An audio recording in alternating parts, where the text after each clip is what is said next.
outlived me, and he's lost 50, 60 years of his life. I would never, ever have known that there was anything wrong with him. It was like an orange-sized brain tumour, and they said if he hadn't come into hospital, that he would have died. They gave me a CT scan reluctantly. They came back and just said they'd found a tumour in my brain. 1 second I went from nobody cared to everybody cares, this is an emergency. What can be done to improve the life chances of those living with this type of cancer? We hear from survivors, relatives and medics.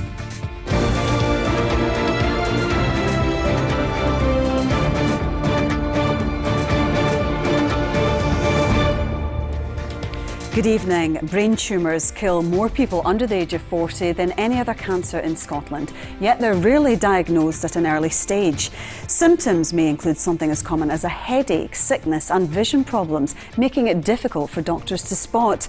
Those who've seen the impact of this disease are calling for better treatment and quicker detection in the hope of saving more lives. Ryan Maher has this report. The way the doctor broke the news to me was that there was a huge mass in his head, and his words were actually, "Your life is never going to be the same again." The fear of being irreparably disabled or worse was definitely there. He had 2 seizures and was effectively at that point brain dead. The real stories of brain tumours from those that have dealt with their harsh realities. Duncan was 20 years old. He played a lot of sport, fit, active, healthy young man. Lots of pals, and just, out of the blue, things obviously went wrong. Ian's son Duncan was in his last year of university when his headaches began.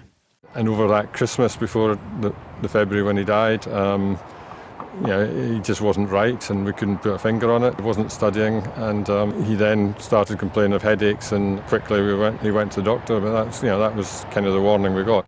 After visiting the GP 3 times in a space of 2 weeks, Duncan was prescribed painkillers, but the headaches only got worse. The pain was excruciating. We went to A&E, and they recommended that he did need to go back to the GP. He did a full examination, and including an eye examination, and thought he had identified a papilledema, which was a sign of swelling behind the eye. That was the point. He was then admitted to hospital. How do you remember that moment when the doctors told you that it was a brain tumour that Duncan had? It was just kind of unreal, if you like. We were told that the prognosis wasn't good, but there would be a number of months. They then had seizures overnight, and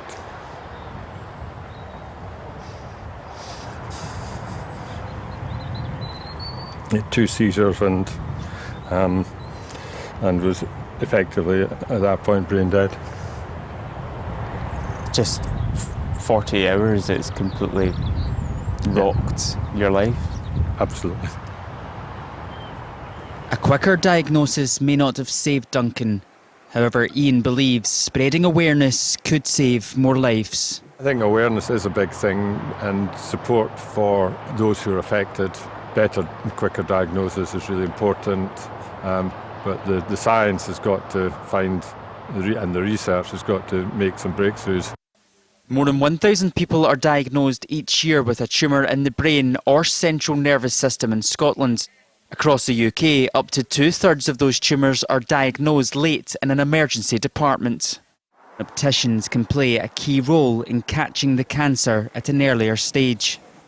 Any indication of drop in vision is an indicator for us to push a wee bit further and see why that vision is dropping. It is quite rare for us to spot a brain tumour.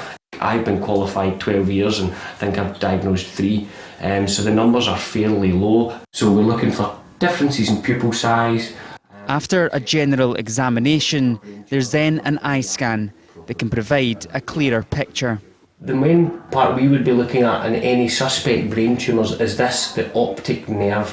If there is a mass in the brain, it swells up slightly, and it's called papilledema. That would be an automatic referral to the consultant ophthalmologist to get that scan, usually within 24-48 hours. There's a very few of them are actually a brain tumour, but it can be a sign of it.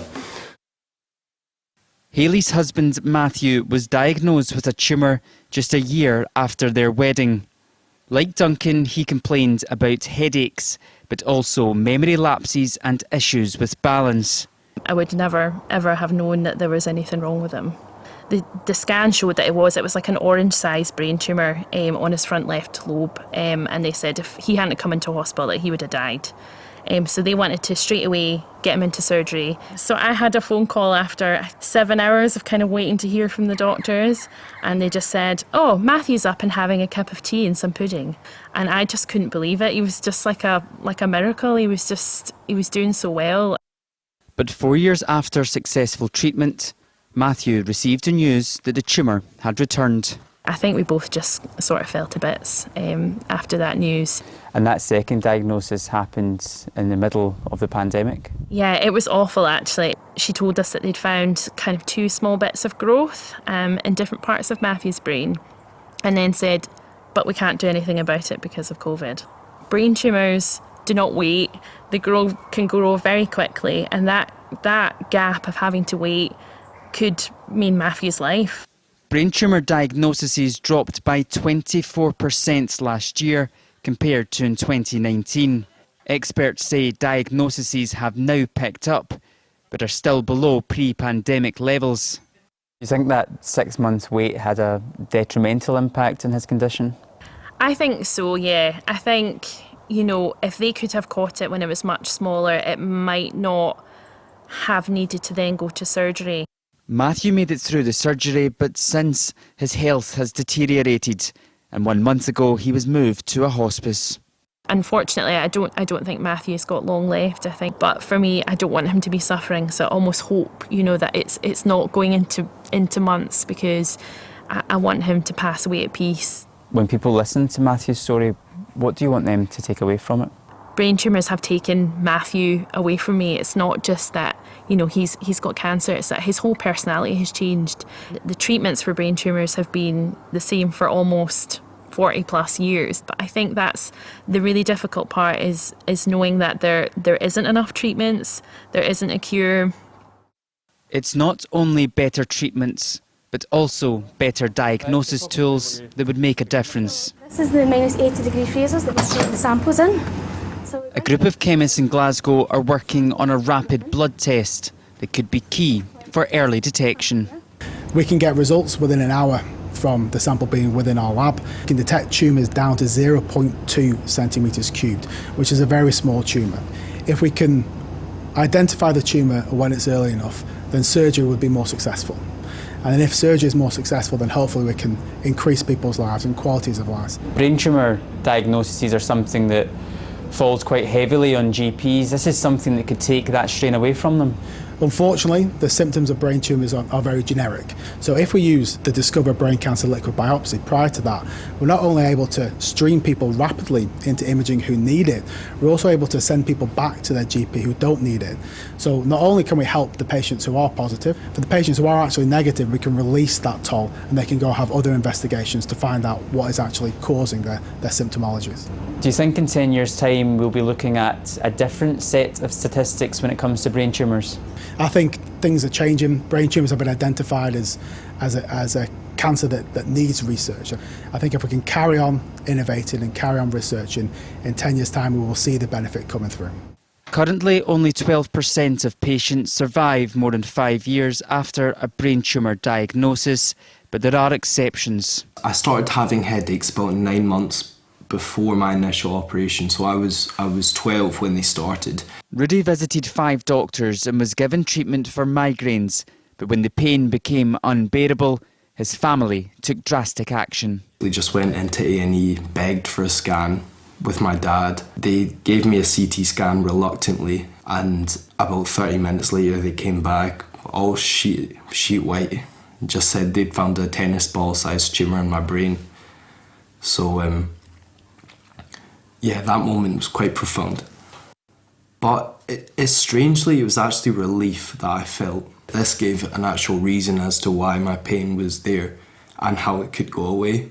Did you understand the gravity of what you were told? So I didn't know the severity, apart from right after the diagnosis I was rushed into a wheelchair put into an ambulance with emergency lights flashing and straight to the hospital, sirens on. You know, that it's like 1 second I went from nobody cared to everybody cares, this is an emergency. Rudy then went into surgery in what was a nervous wait for the family. I felt really guilty. It was my first emotion, just guilt of not picking up on that and not really reading the signs. As a nurse, I've known lots of people, mainly males with brain tumours, and I didn't know anyone that had survived. So I was really preparing myself for losing my son. That must be so unimaginable as a parent. Yeah. It was just, you were just going along in life and then you were just catapulted into this real hell of worry and anxiety, and I had 2 other children that I had to put a brave face on for, and but I wasn't optimistic about the outcome. I feel lucky. There's feelings of, you know, why me? And I have had friends that have not been as lucky as me. At the same time, I just look at the experience as a gift. It gives me real confidence to go forward. Do you ever think if you and your family didn't push for that CT scan, what may have happened? Yeah, I think about that quite a lot. I think if I hadn't pushed for that CT scan, a seizure would have been right round the corner for sure. It's all about raising awareness for health professionals, because it's easy to say that, oh, barely anyone has a brain tumour. But you've got to look at the trade-off, and you can't just ignore the real cases. This is real, and we need to do something about it.